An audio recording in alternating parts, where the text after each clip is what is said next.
حضرت ابراہیم علیہ السلام پہلے وہ انسان ہیں جنہوں نے دنیا میں مہمان نوازی کی رسم جاری فرمائی۔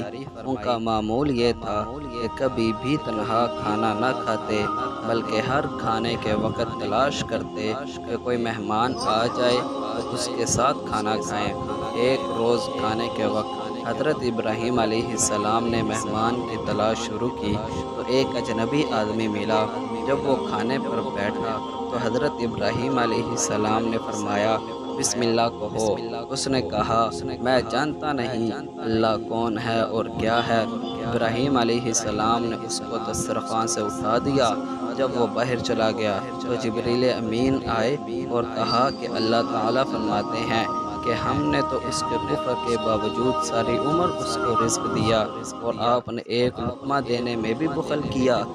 یہ سنتے ہی ابراہیم علیہ السلام اس کے پیچھے دوڑے، اس کو واپس بلایا۔ اس نے کہا، جب تک آپ مجھے وجہ نہ بتائیں کہ پہلے مجھے نکالا کیوں اور اب پھر کیوں بلا رہے ہیں، میں اس وقت تک آپ کے ساتھ نہ جاؤں گا۔ حضرت ابراہیم علیہ السلام نے واقعہ بتلا دیا تو یہی واقعہ اس کے مسلمان ہونے کا سبب بن گیا۔ اس نے کہا، وہ رب جس نے یہ حکم بھیجا ہے بڑا کریم ہے، میں اس پر ایمان لاتا ہوں۔ پھر ابراہیم علیہ السلام کے ساتھ گیا اور مومن ہو کر باقاعدہ بسم اللہ پڑھ کر کھانا کھایا۔